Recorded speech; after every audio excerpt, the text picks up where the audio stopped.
Pep Talk UK.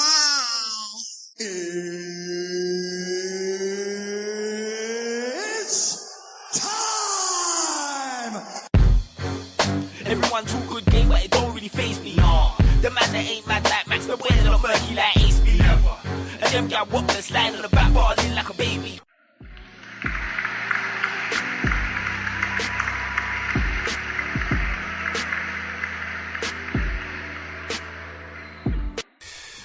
Oi, oi.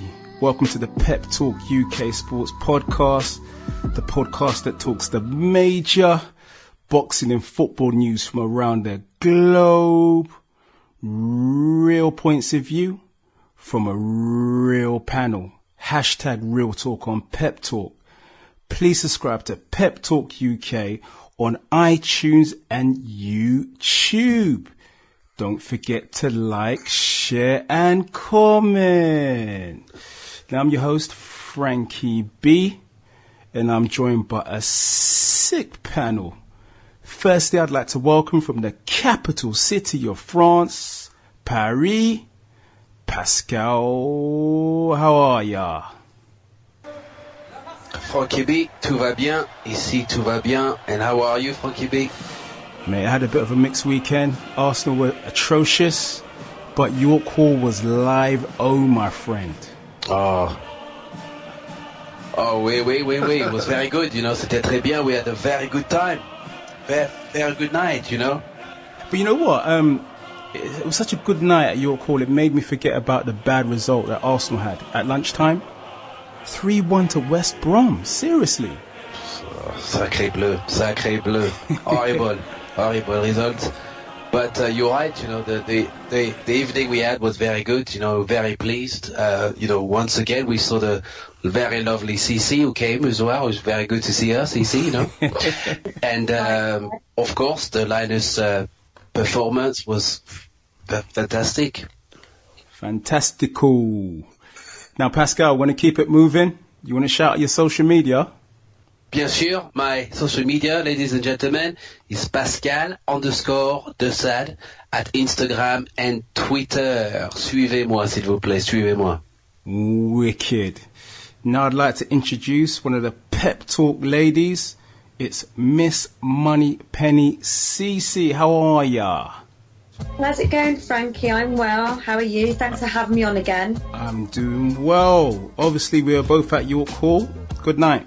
Oh, it was such a good night. I had a double night. I was there Friday and again on Saturday, and both events were equally explosive. It was such a fantastic display of British boxing. So I can't wait to talk more about it. Yeah, it's time to get it on. Now, CC, you want to shout out your social media? Sure. If you guys want to see what I look like, you can find me at CEMO_CC. And if you want to join in the conversation, feel free to tweet me at CEMOCI. Yeah, put some respect on her name. Finally, I'd like to welcome a man who can bang, a young, hungry flash fighter. Can we welcome professional heavyweight boxer, AJ Carter? What up? What up? What's going on? Everything good? Everything's live, well, thank you. Yeah. First of all, I've got to give props to your older brother, Sean Carter, aka Jay-Z. That's cool. That's cool. I can be part of the family. One of the best that ever did it, you know. So what's going on? Are you going to tell the listeners? I know you're fighting 1st of April. Just tell us a little bit about that, your comeback. 1st of April, hashtag the return, no comeback. like LL said, I've been there for years. Yeah, and you're like, I'm going to knock you out. Hey, it's going to happen sooner or later. Yeah. So how's training going, bro? Everything's going very well, thank you. It's been the best camp I've had so far. Finally got to use my arm. Even doing simple things like a press up, which I couldn't do before because of my injury. Mm-hmm. And yeah, just keep getting better and better and improving and focusing also on my skills and my work rate and my mentality and working a lot smarter now as well.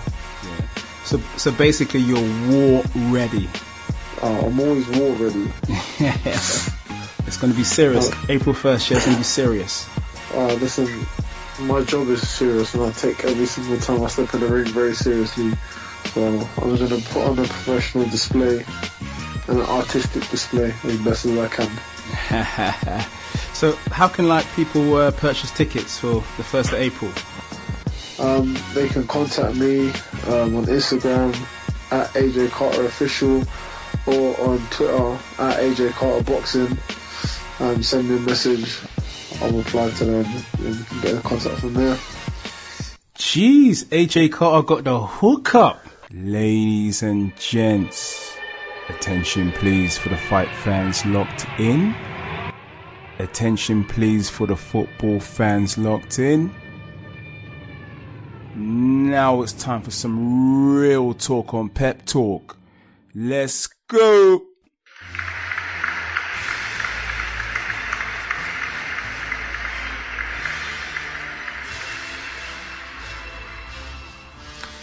Right guys, we're going to keep it moving. So, we need to talk about last weekend's mega fight between Triple G and Daniel Jacobs. It went to the judges and it was Gennady Golovkin who won the close contest. Now Pascal, there's been a lot of talk about robberies. What was your view on the fight? You are talking about the kind of robberies that used to happen in North Wheezy, or the kind of robberies that we see in a boxing ring, Frankie B? Look, Frankie B, to be truly honest, I felt that it was a very good contest between two very good middleweight fighters. But, in actuality, I believe that the result was a fair result, it was a justified result, and that Gennady Golovkin deserved to retain his belt. Jacobs proved himself to be a very good contender, and he showed a lot of heart. In some interstates there was some very interesting flashy displays, and I certainly knew that Gennady Golovkin was in with a very good world-class heavyweight fighter, but at the very same time, I do not believe that Jacobs did enough to take the belts away, Frankie B, wasn't just one belt on the line, it's several belts, and as you and I discussed before, to be the champion, you have to be decisively be the champion, and I think that the knockdown as well caused some difficulties for Jacobs. It was a flash knockdown, it wasn't very much a problematic one.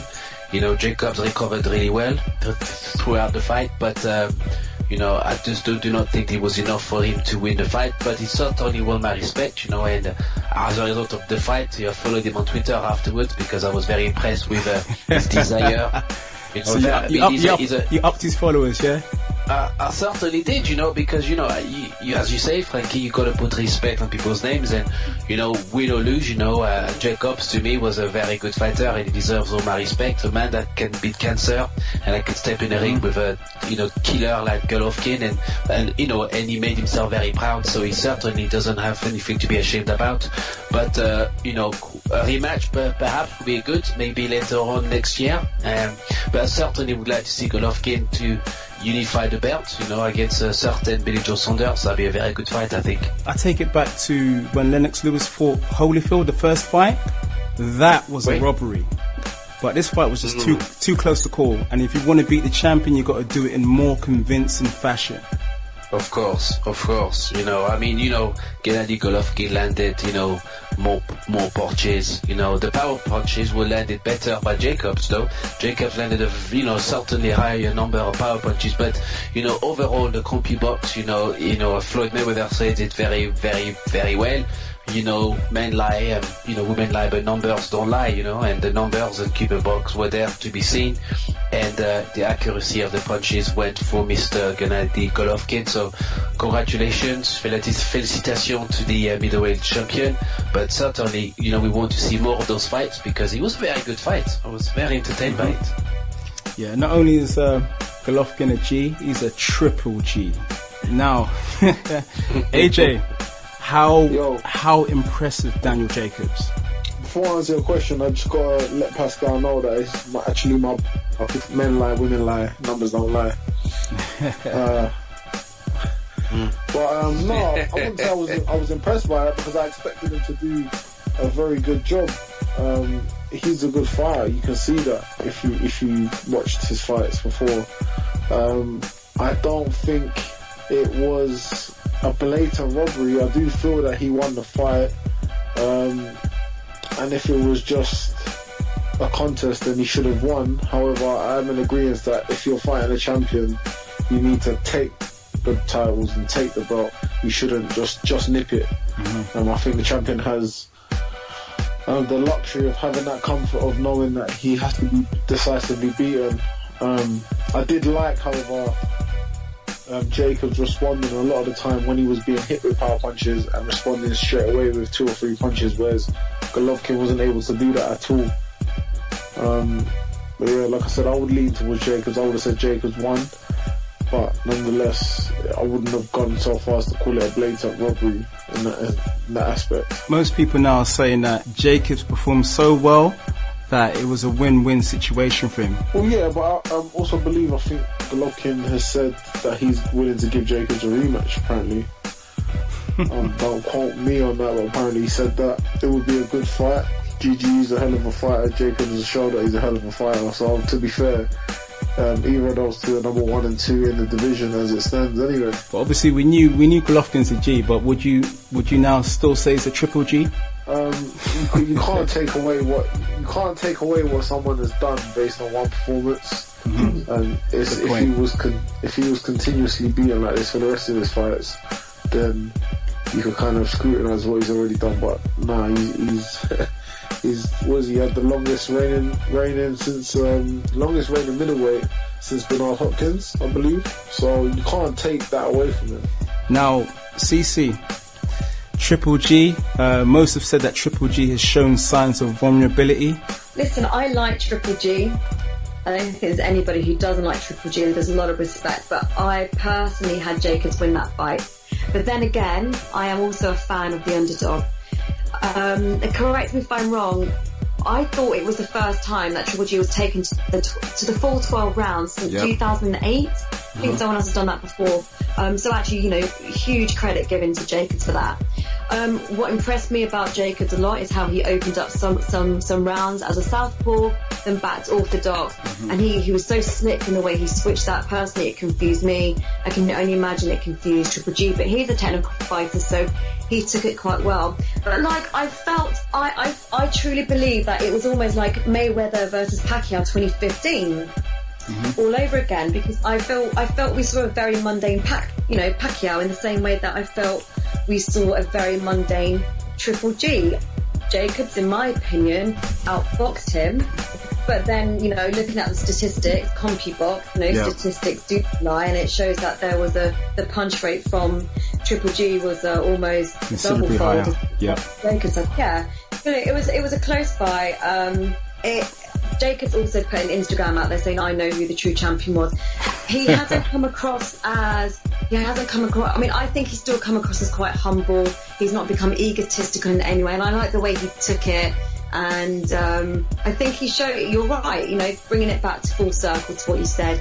He proved that Triple G is human, and as ever, the Mexican was the hot topic of conversation. So as far as boxing politics go, I don't know, and I'm going to put this out there, I don't know if it was in HBO's decision to say that Triple G had to win the fight, because at the end of the day, if we think about what the next fight's going to be, potentially it could be Canelo. So was that decision made under the influence of that? We will never know.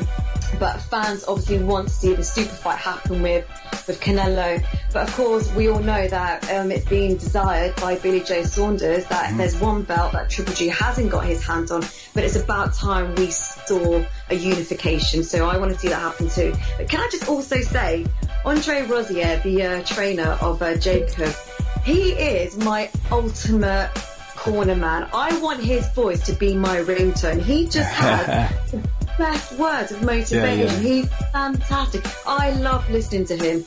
In every corner he's been at, I just want to quickly record that and use that as a ringtone. What a great man.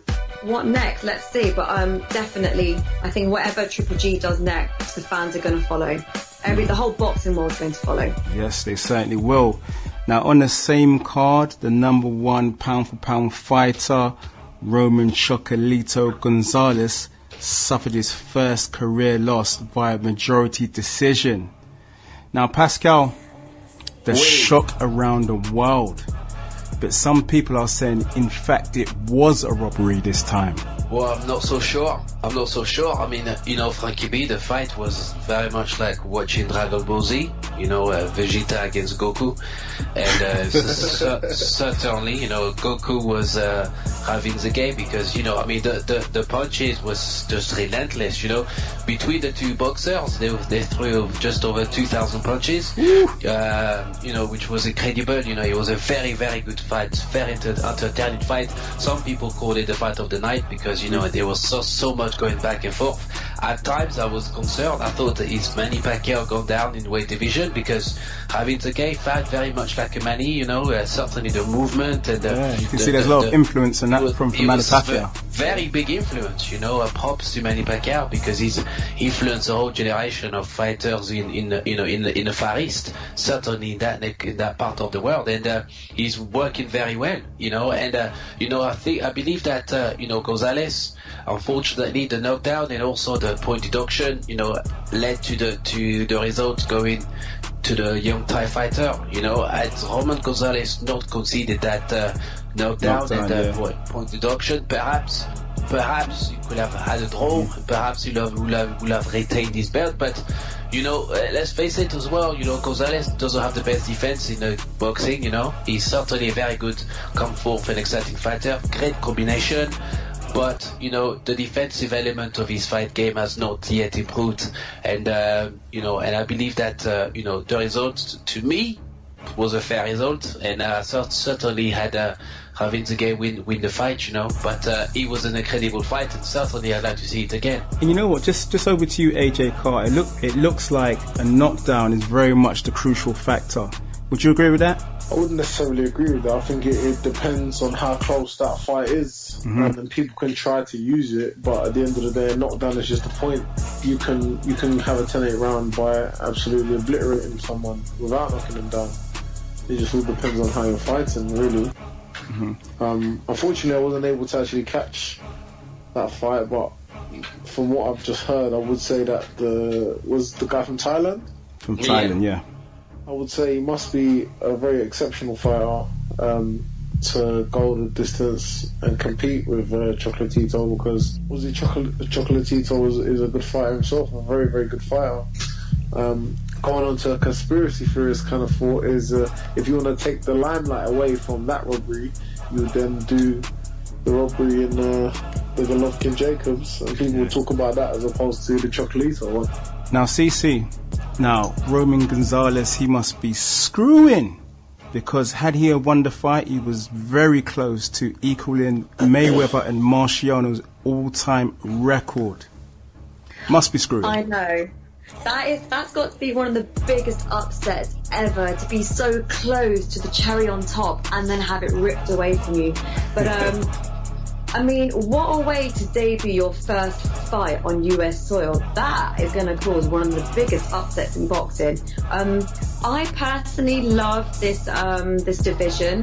I think it's a super flyweight division, and you see incredibly talented technical fighters come out of this. There's a lot of scurrying around, there's a lot of movement. AJ Carter, I would definitely recommend you go back and watch the highlights, because I was literally on the edge of my seat watching this fight. Fully intense. It was so intense, and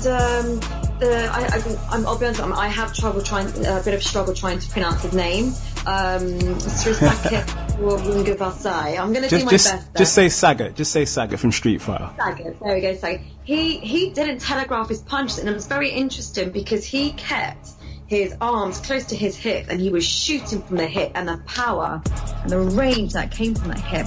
I mean, Gonzalez was in trouble.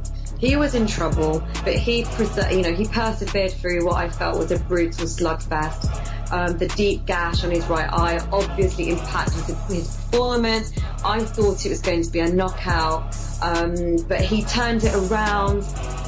Personally, I thought he did win the fight, so I was quite upset in the end when it came to points, and Saket ended up winning. But you know what? Let's why don't we put out there that we want to see a rematch happen in Bangkok? It was close. Pascal, was almost like, you know, when you're in a dance and, you know, you're talking to a girl, you're getting somewhere, and then the friend just comes to swoop the girl away.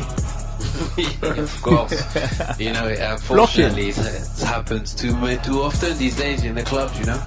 But yeah, you're very right, Frankie. You know, it was a very close fight, but you know, I mean, in my opinion, you know, Chocolatito, you know, pound for pound world's best fighter. I mean, you know, for me, when I look at great fighters, I look at the footwork, I look at the skill, I look at the desire, and you know, if you ask me, you know, if you're looking at pound for pound fighters, I'm talking about Lomachenko, I'm talking about Crawford. I'm talking about Rigondeaux. Preach. AJ Carter. I'm talking about Floyd Mayweather. I mean, these are the big guys, you know, that I look at in boxing.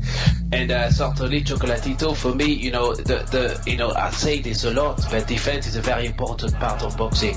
And if your defense is not very good, you know, some fighters will exploit that. And I believe that Ravinska exploited the lack of defensive ability in Roman Gonzalez, you know, and as he said, it's very fortunate for him because he was on his way to cement himself in history as immortality. You know, absolutely, you know, it's you know, a lot of boxers are coveting history. Maybe let's not take anything from Gonzalez because he will still become, in my opinion, a very good fighter, and he'll go down in the Hall of Fame as a very good fighter. But this was very close for him historically, and he missed out on it, unfortunately. And the thing is, Pascal, at the age of 29, it was very likely that he might go and surpass Marciano Mayweather's record. Of course. But what does that mean for Floyd Mayweather? Does he now go back and fight McGregor, or does he just comfortably stay retired? And perhaps he was also wishing secretly that Gonzalez would lose that fight, you know, because otherwise it would have meant that Floyd would have had to come back. 100%. So you believe so, AJ? I firmly believe so. It was a bit like the fact that Mayweather was allowed to equal and surpass that record, his Marciano's record, with Andre Berto equaling it, which I don't think is halfway near as good enough as an opponent to do such a thing, and then to surpass it with Conor McGregor, who's never had a professional boxing match as far as I'm aware, is a joke, but you know, people buy into it. It was a bit like, I can just imagine Mayweather, it was a bit like Wayne Rooney in footballing terms, when he took Bobby Charlton's record and the camera focused on Bobby Charlton when he actually scored the goal to equal the record. He just went happy, mate. 100%. 100%. Oh dear. Yeah, I was going to say, because I'm all about statistics, you know, and I wanted to look at the number of punches that was exchanged between both fighters, and Gonzalez, I believe, landed 441 versus 284, and I guess the point I'm just trying to say is boxing becomes so technical. You can throw as many punches as you want, but if you don't hit right, you're never going to win right. So there is something there to be learned, I think, by him, and I was very sad to see him lose the fight, but I'm also very happy to see the rise of another fighter.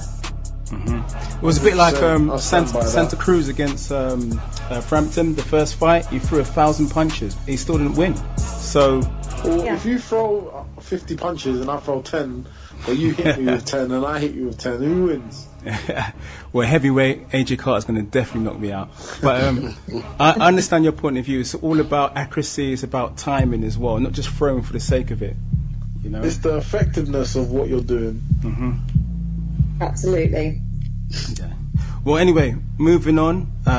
Wadi Camacho beat Carl Wheeler last weekend for the Southern Area Cruiserweight title on a Goodwin Promotions show at York Hall. Wadi Macho Man Camacho. Now, Pascal, what a performance from the Macho Man. Yeah. Magnificent. It was a very, very good fight for Kibi. You know, he was certainly worth the wait. It was. You know, I mean, certainly was the first time I saw Wadi Camacho fight live. You know, I certainly saw Carl Wheeler's ascension into the contest, and you know, Carl has always been in exciting fights, you know, and he certainly was a fight that was won on technical ability. You know, Wadi certainly didn't want to engage with Carl unnecessarily.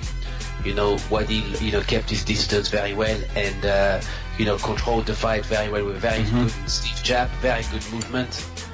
Wadi showed some very good technical ability. Certainly his footwork was very good. He looked very light on his feet. Of course, and I felt that Carl Wheeler was more interested in taking it down the tear up, a dog fight, you know, and certainly, you know, it would have worked, you know, if had Wadi not, kept to his game plan, you know. Certainly I've seen Carl Wheeler do that before and come quite victorious. And his last fight from a knockdown, he came back. Of course, yeah, he came back. You know, Carl Wheeler's very good at engaging with his opponents in that way. But you know, Wadi was very steadfast in his approach, and he had a game plan and he stuck to it. You know, there were instances where Carl was edging him on, said, you know, come in because I've got a very mean left hook. And there's also instances where Carl connected very well, you know, and did shake Wadi a bit, but Wadi, you know, remained composed and eventually broke him down, you know, he broke him down really well. Yeah, and it was the body shot that kind of settled the affair. Of course, that body shot, of course. But I've just got to say it again, oh yeah, the Macho Man. Yes, very good fight. I mean, I was very impressed by Mr. Camacho, the Macho Man. He reminded me of the wrestler. You know, there was a wrestler, Macho Man. Randy Savage. Yeah, Randy Savage, of course. Yeah. Him and Hulk Hogan formed the Mega Powers back in the day. Of course. But yeah, CC, we've not got to forget the Pep Talk UK sponsored Linares Conan Yodofia. What an impressive victory. Well, it was the first time I had ever met Linares. It was the first time I'd seen him fight. I loved his energy. I loved his commitment. He didn't care who he was fighting. He just wanted to get in that ring and fight. So there's no surprise that he's had 4 fights. He's had 2 knockouts. He's 23 years old. He's from Bedfordshire, so I'm already a fan because I used to live there. But Linus, if you're listening, and you should be listening, I definitely look forward to seeing you rise and rise and rise. He is definitely one to watch, and I'm already counting down the days to when I can see him fight again. Yes, that stoppage was serious. Big up, Linus, my G. Serious fighter. Shout out with the Pep Talk logo and the shorts, mate. Big up, big up, big up. Now, moving on, there is a massive fight this weekend. We look forward to Jorge Linares versus Antony Crolla at the Manchester Arena for the WBA, WBC Diamond and Ring Magazine belts. Ooh. Now, AJ Carter, it's going to be a tough task for Antony Crolla, but can he do it? I don't see why not. He's got 2 hands, just like the other guy has. I think the first fight was an amazing fight, great to watch.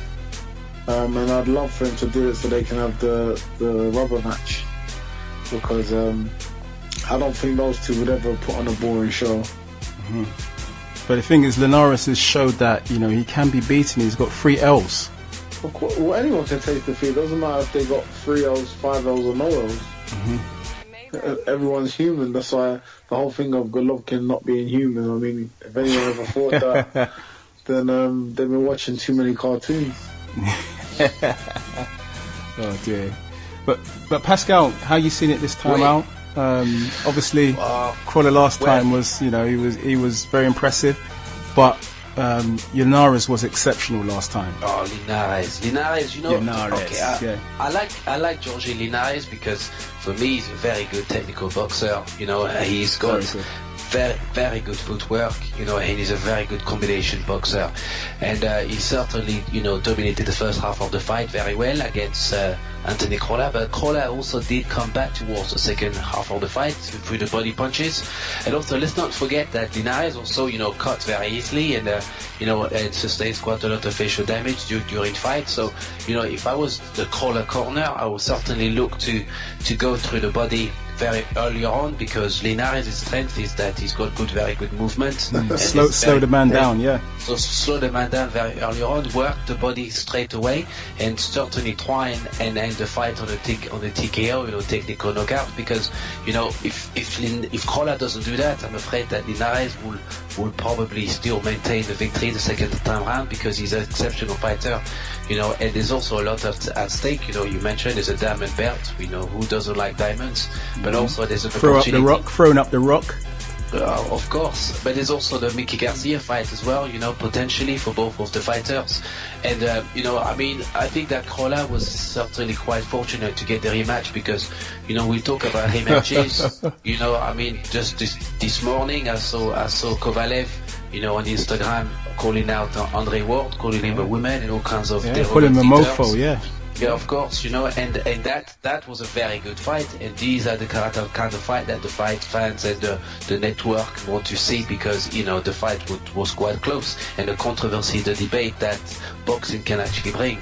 The Linares Crolla fight for me wasn't much of a controversial fight, because to me on the night, clearly the winner, Linares, won that fight fair and square, you know, but of course, you know, it's a dangerous fight as well for Crolla, because Crolla lost the last fight, and if Crolla loses again, then he dents as well his record, and he also dents his opportunity to go back to the top flight. So I'm not sure why his promotion decided to go back to the you know, to get the rematch. Sometimes it's quite good to get yourself, you know, a couple of winning rounds, you know, to get used to winning, and then go back into a world title fight. But credit to Crolla, that shows his mental strength, his mental character, and his belief that he can do it. You know, perhaps he had an off night that night, you know, I mean, nobody knows, you know, a lot of things can happen on the day, you know, so I'm hoping that Crolla can put on a performance and become the world champion that he once was.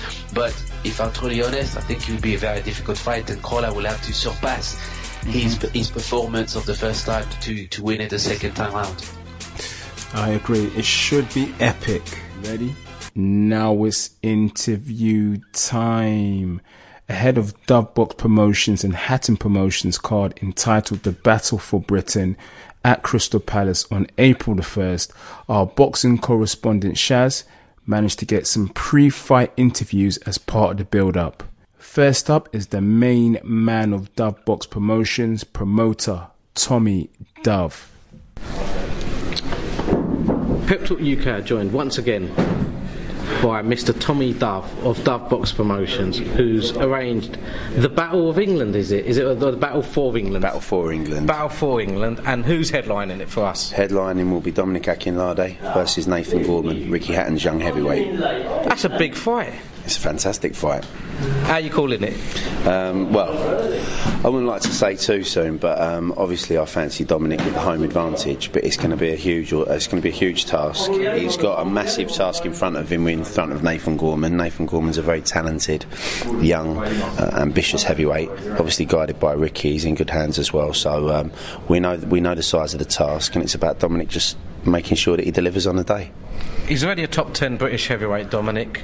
It's a matter of cementing his place within that ranking, isn't it? Yeah, it's about him basically now being in one of these big fights and actually getting a victory and then taking it on to the next level.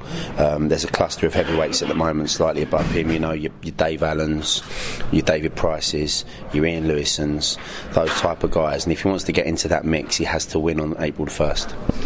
Undercard, who should I look out for? Or who should we look out for? It's a fantastic undercard. It's one of the best we've put together so far. Some really good names on there. We've got Danny Connor, we've got Nathaniel Wilson, we've got Tony Bange, we've got O'Shane Clark. We have a list of other young, really talented up-and-coming fighters as well. So it's a really stacked card. And the matches that have been made by Greg Steen are really competitive, 50-50 bouts as well. So it should be a really fantastic night of action. 1st of April, Crystal Palace. How do we get tickets? You can go through, always support your local fighters. So if you know your boxer, go straight to the boxer and support him. He's working round the clock, not just training but selling his tickets as well.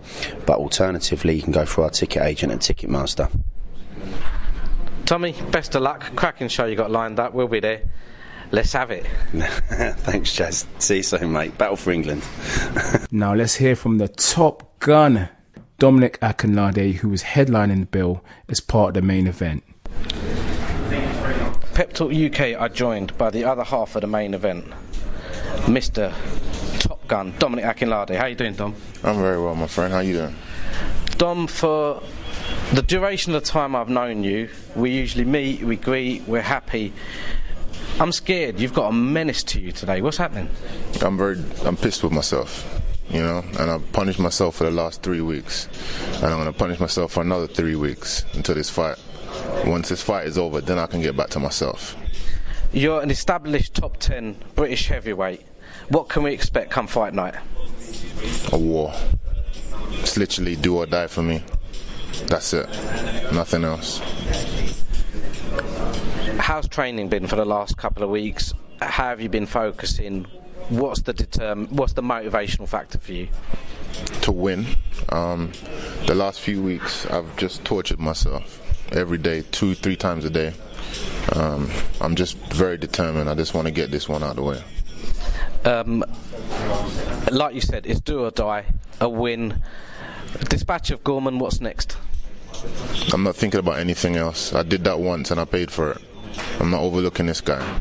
This guy is my main focus. After my hand is raised, then I can think about what the next stage is. Tommy Dove has entitled his show The Battle for England. Is that all it is, or is it like world level for you? Is this like the big one? For me, it's just I need to win. However ugly and nasty this fight's going to be, my hand needs to be raised. Well, Dominic, for all the years I've known you, I wish you the best of luck. I know you're going to bring your A game. I know you're going to be ready fight night. We in Pep Talk are going to be there watching you every step of the way. I'll be honest, I love seeing that smile on your face, and I'd love to see it come 2nd of April. Say no more, man. We'll be alright. Just get this out of the way. Top Gun, have a good one. Good luck with the rest of your training. Say no more. In the opposite corner, on the night facing Dominic Akinlade as part of the main event, is Nathan Gorman, who fights out of the Ricky Hatton stable. Let's hear from Nathan Gorman. Pep Talk UK are joined by one half of the main event, Mr. Nathan Gorman. How you doing, brother? Good, mate. Yourself? I'm very well. You're wearing a nice little t-shirt, and an image that's hitting me right in my face is Hatton. What's it like to be trained by the big man or the wee man? Unbelievable, you know. Every interview I do, everyone asks me the same question. You know, Ricky, very, very experienced fella, numerous of world titles, class I, world class trainer. Every day I'm learning something new in the gym with him. You know, he's a perfectionist. I like to think I'm a perfectionist myself. You know, if I do something wrong, he's on my back as well as myself. Unbelievable, mate. He's, in my eyes, and I've been around, you know, the amateur circuit, the Great Britain circuit, in my eyes, he's the best coach I've ever had. Dominic Akinlade, established top 10 ranked British heavyweight, good fight, 1st of April, Crystal Palace. What can we expect from you? Well, you know, he's a good fighter, Dominic is. He's just come off a loss. I'm not taking that, you know, lightly. I expect he'd be training as hard as ever. You'd be expecting from me probably the best Nathan Gorman, because I've trained the hardest of my capability. You know, I'm doing them morning runs. I'm doing everything by the book. I'm eating everything perfect. So come April the 1st, it'll be the best of me, you'll see. Are you treating this as a stepping stone? What's the target? Where do you want to be at the end of this year? End of this year, you know, I'd like to be knocking on the door of the British title. Dominic's just a stepping stone. I want to get past him, April the 1st, and proceed from there, go on to bigger and better titles. What's your daily routine like? What are you doing training-wise? You know, I train every day, apart from Sunday. We roll up at the gym at 11. We do 2 hours there with Ricky. And Ricky's training, mate, is puts you through it. Then we'll go back home, have a sleep or a rest or something. Then we're back in the gym again for 7, doing interval runs. You know, being heart monitored and that. All different kinds of running. For the listeners that want to give you a follow on social media, what are your handles? Me Twitter is at Gorman Boxing. Instagram Nathan.boxing. I also have a Facebook page, Nathan Gorman Boxing. Best of luck on the 1st of April. We at Pep Talk are going to be there. Hope you have a good one, and hopefully this is probably the first interview of many. Hopefully, mate. Thank you. Lovely. Cheers, Nathan. Cheers, bud. Now let's hear from the legendary Ricky the Hitman Hatton. Oh, Pep Talk UK are joined by a man that really doesn't need an introduction, but I'm going to give him one. It's the hitman, Mr. Ricky Hatton, multiple world champion. How you doing, Ricky? Yeah, good, thanks. One of your prodigies has got a fight coming up 1st of April, Nathan Gorman, against an established top 10 ranked British heavyweight, Dominic Akinlade. How are we looking? Great, you know, I can't speak any more highly of Nathan. It's only early days, he's only had 8 fights, but I mean, it shows the confidence I have in him by putting him in with Akinlade. He's improving all the time, so yeah, it's a pleasure to train. You know what I mean? I think he's destined to go on to bigger and better things. But I mean, when I mean bigger and better things, I mean, you know, I think he's going to be. I think he's got potential to go on to, you know, even higher than where he's fighting in a few weeks' time. But you know, the dreams that he has of getting there, you know, he's got to get past his opponent first, you know. So yeah, Dominic Akinlade. Yeah. Nathan's telling me he's training like a dog. 6 days a week, Sundays off. What's his training regime at the moment? He's had 2 fights quite close together, so he's been doing plenty. He's got plenty of rounds in the bank. He's had plenty of sparring over the last few weeks. He's got 2 more hard weeks, and then he'll have a week winding down where we'll be building it up to to 12 rounds next week. He'll be doing, so yeah. Anyways, he's had good sparring, and we've got a good game plan together, and we're very much looking forward to the fight. This is his biggest fight for Nathan, but it's one that he's destined to be for, or hopefully even bigger further down the line. Now, I'm a Leeds boy. I'm a Leeds fan. It's a football and boxing podcast. You're a Man City lad. How's your team looking this year? Better than yours. Well, do you know, Ricky, I've seen you bang, so I'm going to let you have that. I'm not going to argue with you. But I would say underachieving this year. I think 10 points now behind Chelsea. It's not looking good. But probably not. Are we going to win the Premiership? Probably not. So maybe the FA Cup is our only run for the trophy. But no, I think Pep's struggled to come to terms with the speed of the Premiership. But I think next season will probably be our season. Big fight coming up in the summer. Klitschko, Joshua. How's it looking for you? How are you calling that fight? I think it might be the right fight at the right time for Antony. You know, it's style-wise, you know, it's going to be the first time he's going to be punching up rather than down. You know, so it's and he's got a very good left jab, very good right hand. Want to come back with a vengeance after losing to Tyson Fury, so it's a very, very tough fight for Antony, goes without saying. But I think it's all about timing in this game, and I think it might be the right timing for him. You know what I mean? He seems to be been around forever, Klitschko, which he has in many ways. Him and his brother have ruled the heavyweight division for the last decade, probably, you know, so it is a big night for him, but I think it's the right time, and I think he'll come through it. Ricky, always a pleasure talking to you. We at Pep Talk UK love what you're doing. Crack on, carry on, apart from the gags about Leeds United. Everything else is mustard. Take care, my brother. No problem, cheers. Thank you. Finally, let's hear from a man that's headlining the undercard on the night. He was a protege of Nassim Hamed. Welterweight Tony Bange. Pep Talk UK are joined by, for me, what is the highlight of the undercard. They call him the Prince Protege. I've had the pleasure of watching him fight twice already. It's Mr. Tony Bange. How you doing, Tony? I'm good, my brother. How are you? Fight night, 1st of April. Are we ready? Oh, more than ready. Now, I know previously you've had a dabble at 2 different weights. Yeah. What weight are you fighting at this time, man? I'll be back down to welterweight. When I saw you fight at welterweight, I thought you looked more comfortable. You looked more in your element. You had a little dabble further up. You've come back down. How's training been? How's everything been your end? Your training's been really good. The reason we fought heavier is we took a fight at late notice. So we thought we just wanted to get in and get as many fights under the belt as we could, really, rather than trying to cut the weight down every single time. So we thought just get in, get the fights done, start building up, get the experience. But now we're back down to the welterweight and we're feeling good, strong at the weight. 2017, what's your targets? We want to capture a title. What are we looking for?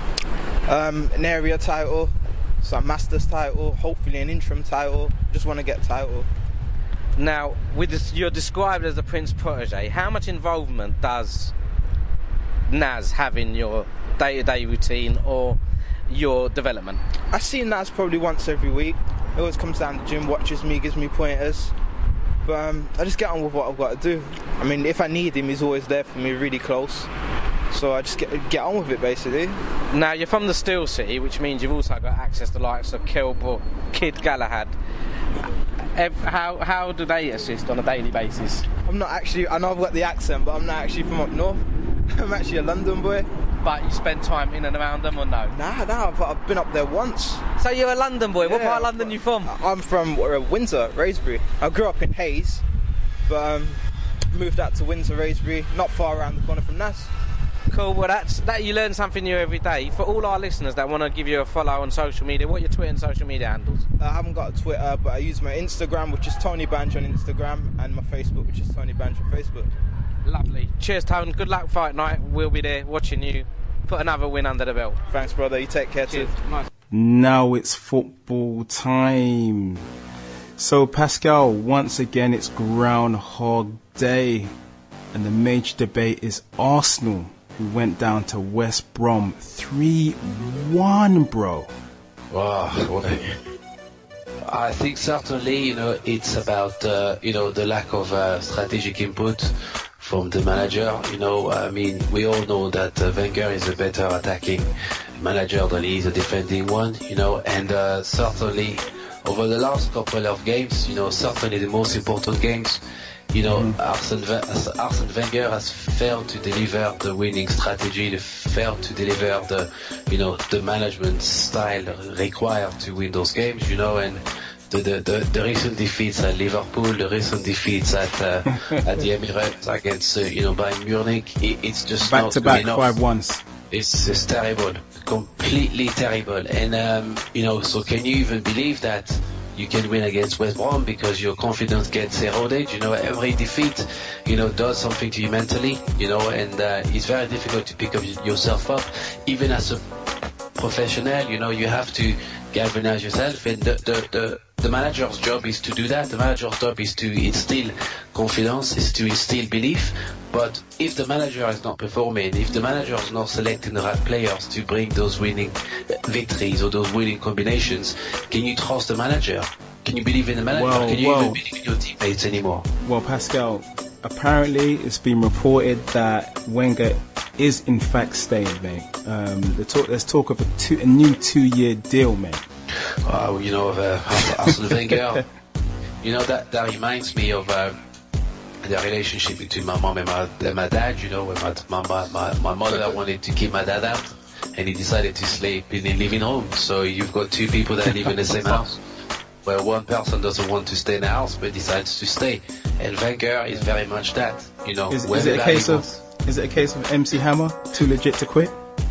Well, he's not too legit. He's not legit anymore. Everybody wants him to go, but he wants to stay. He's like somebody said today on the radio in France that he's like the uncle at the party that doesn't want to leave.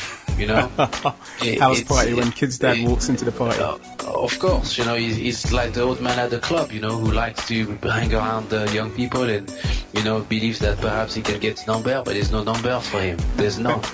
And Wenger is just hasn't really told himself that it's time to finish. He still believes he has a lot to offer the club, but I'm afraid his best days are behind him, and have been for a very, very long time.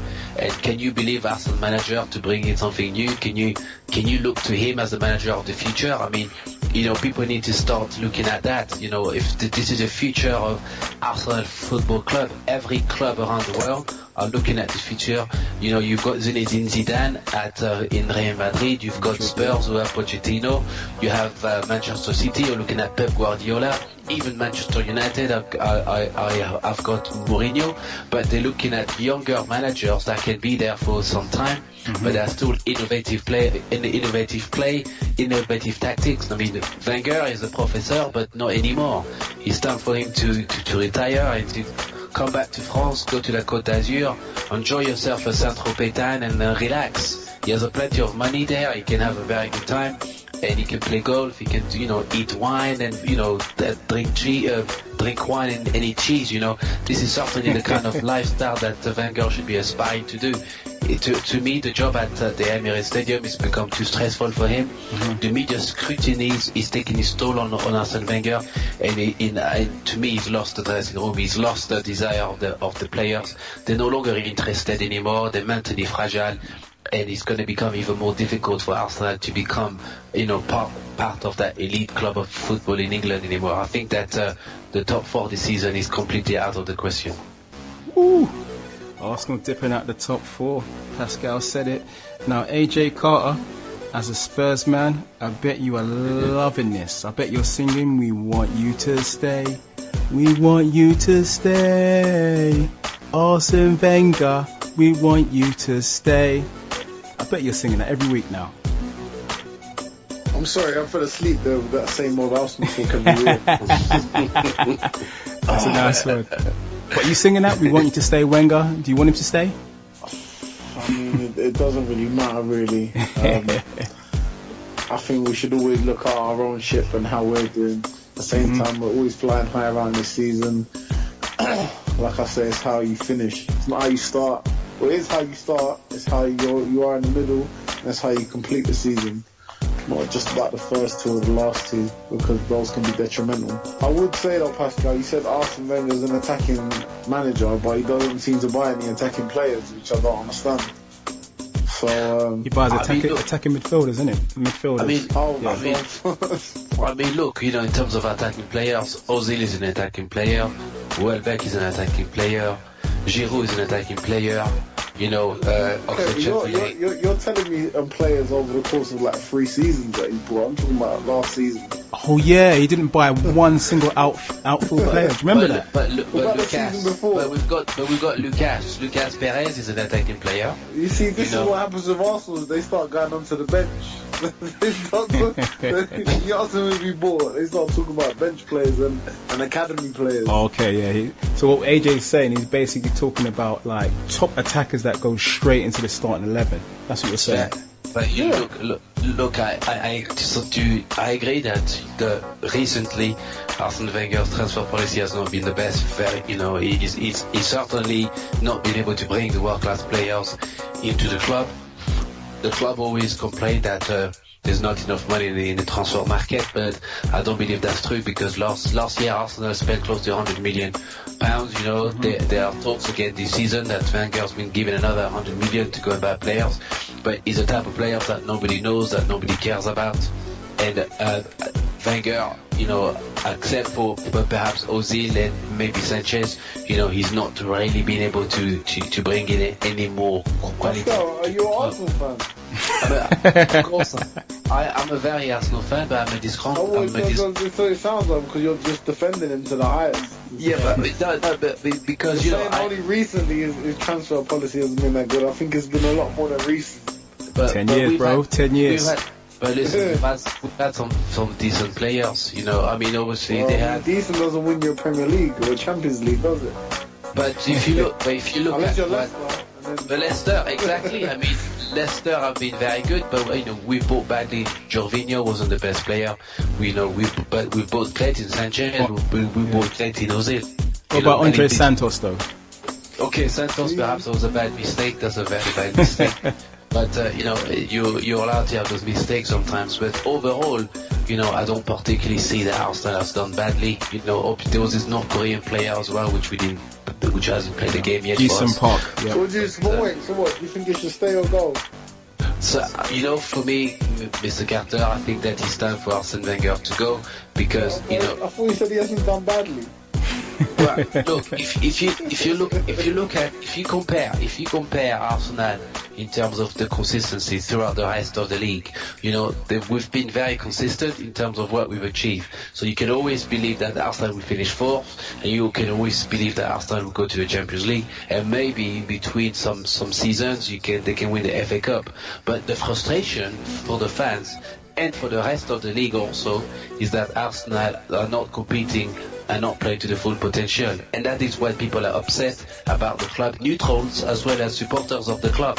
So, and we believe that it's time for the club that has the most expensive tickets in the Premier League, the club that spends quite, easily £100 million a year, and a club that has ambitions. It's time for them to buy players that can compete with the best of them, and not just go for the mediocre levels of football and the mediocre, the results that have been coming out of the Emirates Stadium. The people want more, the supporters want more, but also the league wants more. The league won't be able they want to be able to talk about Arsenal in a competitive way. We don't want to capitulate second half of the season every year. It becomes boring for everybody. I think everybody wants to have a competitive league in England where it's not always the obvious teams, except for Leicester, of course, that win the league. I think Arsenal should be winning, a title every 2 seasons. Maybe they should be, but they haven't shown any ambition to do so based on his transfer policy alone. You're right, for them it's about balancing the books, but also what Wenger is trying to do. I believe that Wenger is trying to show and to prove to himself that he can win the title without spending the money, and that's what this Wenger is doing. I think that Arsenal have got the money to buy a Griezmann or a Pogba. If they really wanted to, they could do that. But Wenger's policy, in his desire, in his heart, is I want to show the rest of the world that I can spend 100 million and find the best players, find the best combination of players to win the league and to win the Champions League. He's not doing that very convincingly, is he? Of course. No, I agree with you, Mr. Carter, and I can't Listen, mate, I can't really talk. I support Tottenham. Yeah, I'm in a position to talk right now. Well, if you look at the, it's a bit like a fighter that's coming off of wins and wins and wins. Tottenham are certainly going on the way up. They have a new stadium to look forward to. They have a new very young team. They have a very good manager that's organizing themselves very well. Your lack of experience in Europe is the reason why you're not playing very well.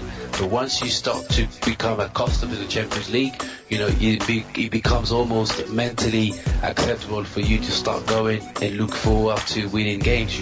It's a very difficult place. Europe is a very difficult kind of football, but certainly now in the league, Spurs are now becoming used to becoming the top 14, and it's going to become very difficult for Spurs to now consider themselves lower than that, because now the club and the whole country is now expecting Tottenham to be part of that top 4 elite of football clubs in the UK. So it's very interesting change in the climate in the English football, and certainly that top 4 will start looking very, very different over the next few seasons. Well, talking about the top 4 looking different, Man United have leapfrogged Arsenal now, Pascal. Of course, I mean, who would have known that this would happen? We were making fun of Manchester United players, and we would say to them that they should rely on the UEFA Cup to get entry to the Champions League. Now it looks like they are going to be winning, more and more games, and let me tell you this, Frankie B, Mourinho has an opportunity now to make sure and to humiliate Arsene Wenger, and that's what he likes to do very much, and he was not going to let go of that position. I believe that Arsenal will lose to Manchester United at home. The Mourinho will set the team up to the way that he would defeat Arsene Wenger and make, and as they say, rub salt into the wounds and make it even worse. But I think that Arsenal, misery. Yeah, of course, we will finish outside the top 4 and probably behind Manchester United. Well, let's speak of Spurs. AJ Carter. It looks like you guys are probably the second best team in the league. Is there no chance of winning the title now? I can't say that there's a very good chance. It just all depends on if we go out and do it. That's really all there is to say about that. Like I said, Tottenham have been in this position many a times before at this stage in the season, especially the past few seasons. There's 10 games left, and there's 10 games left and 10 points behind Chelsea. So you're relying on some slip-ups. Well, that's the thing. I don't think they'll beat Chelsea to the title. I would like them to. I think we should just probably focus on second place and just basically improving as a squad whilst we're playing throughout the rest of the season. Yeah, and in some ways, you know what, I'm an Arsenal fan, but you've got a solid team, man. You've got 2 good full-backs. You've got some dominant centre-halves. You've got a hench midfield, like Dyer and Wanyama in midfield. Seriously. But this is the problem, unless we start doing something with that team and winning something, then we're not going to be able to retain those players for much longer, because bigger clubs who are going to go on to win things are just going to come in for them. Yeah, I must admit, I wouldn't mind Harry Kane, though, in the red and white of Arsenal. I don't think anyone would mind him, but should we do what we're supposed to do, then we'll be able to retain him. That's real talk. Can I just say, though, going on to football, since we're going to that subject, my uncle Stedman Scott has had a football academy open now for 20 plus years, very successful. He's had players in every single league and every single club in London. His biggest student to date has been Nathaniel Klein. Nice, yeah, from South London, yeah. And yeah, it's just been an ever-going successful academy. Under that umbrella, I've now started a boxing charity, a Phoebe Brixton, which I'm a patron for, which we've now successfully got a permanent spot in Brixton Recreation Centre. So if anyone is interested in joining there or attending their classes, they just need to look on a Phoebe Boxing on Instagram, and they'll be able to see everything there, or Phoebe Brixton on Facebook. Well, that sounds lit. Now, AJ, Chelsea, they beat Stoke away 2-1 at the Britannia. Now, I must say, I can't see Chelsea slipping up at all. I think it's a done deal. But do you think Chelsea have been successful because of one man, N'Golo Kante? Me personally, at the end of the day, my view on football, if there's 11 players, I don't see why it would take one man to stop another 10 guys not playing well, or one man to stop 11 guys from playing well being the manager.